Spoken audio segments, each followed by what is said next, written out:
Morning. It's Friday, as Chad would say, but I'm not as enthusiastic. What I have here today is my best friend's 69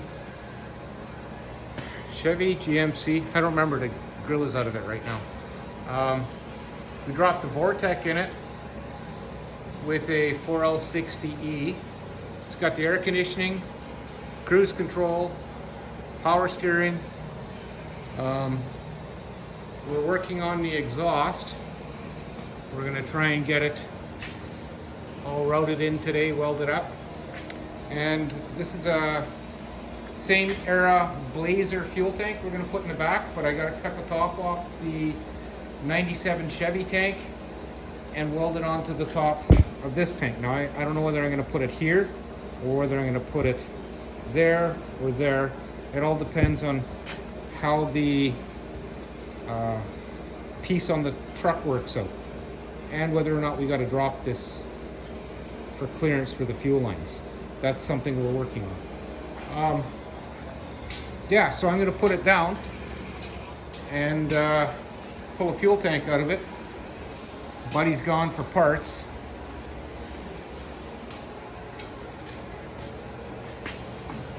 And yeah, she's pretty rough.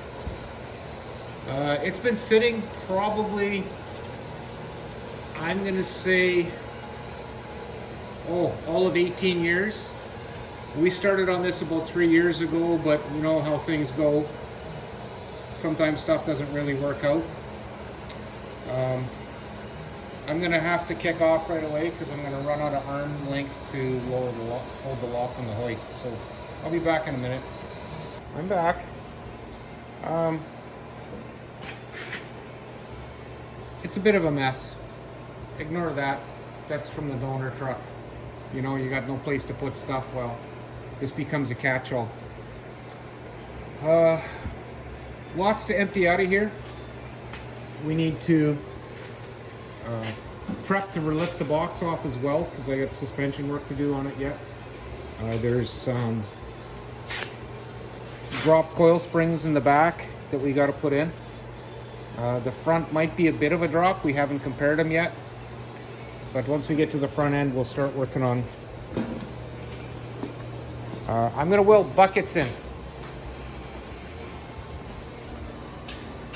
To get this lowered, can we see that? It's dropped a bit. I think we can go another 2 inches maybe. And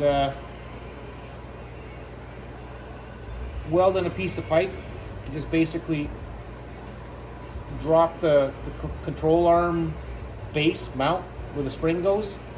Maybe drop it another 1.5 inches. We'll have to see once we get there if we can even do it. The plan is to take the coil spring out, loosen everything up, and see how low we can drop it and work on that. It's all in there. It's running and driving.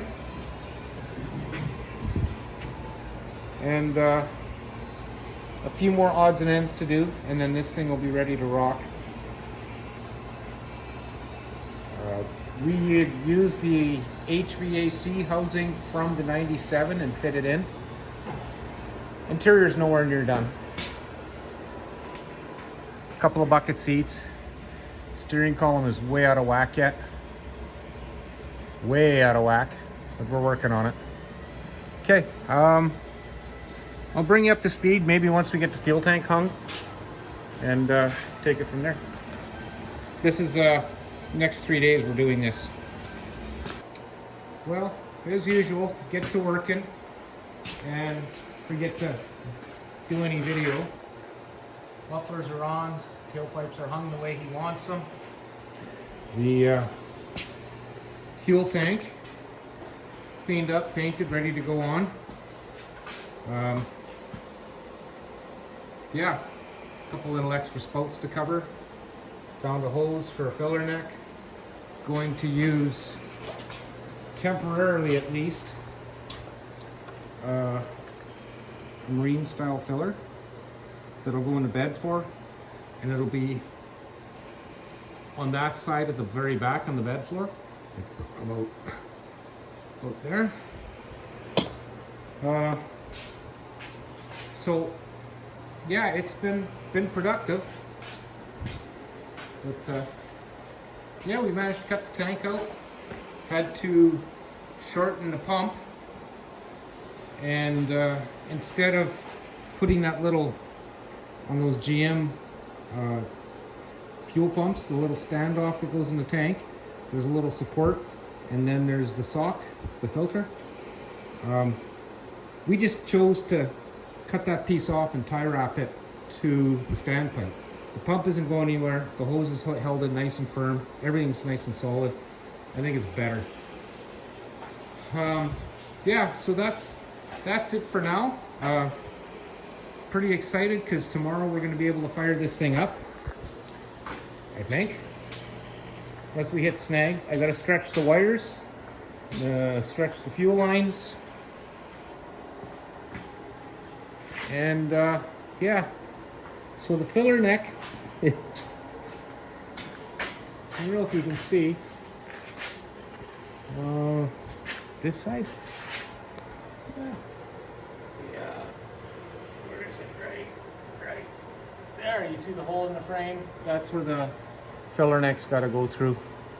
And there's lots of work to do underneath. When the box comes off, we'll be able to deal with a lot of this rust scale and stuff.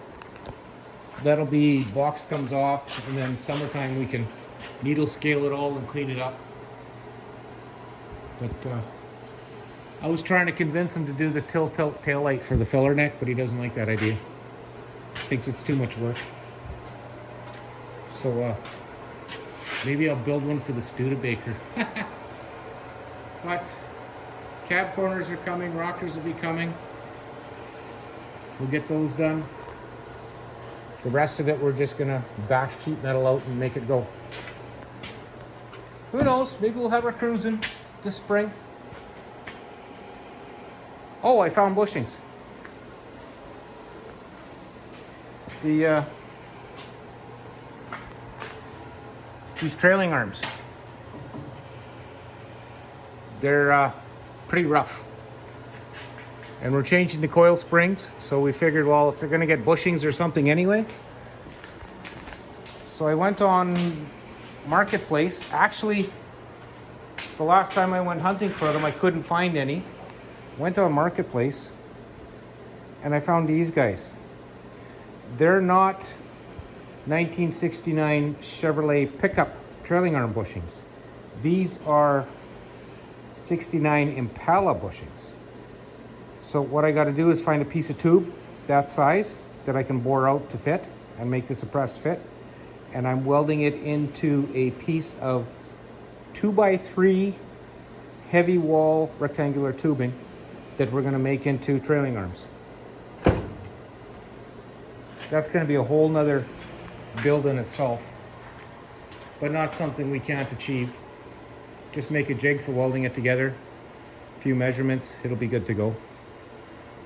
I guess that's it for now.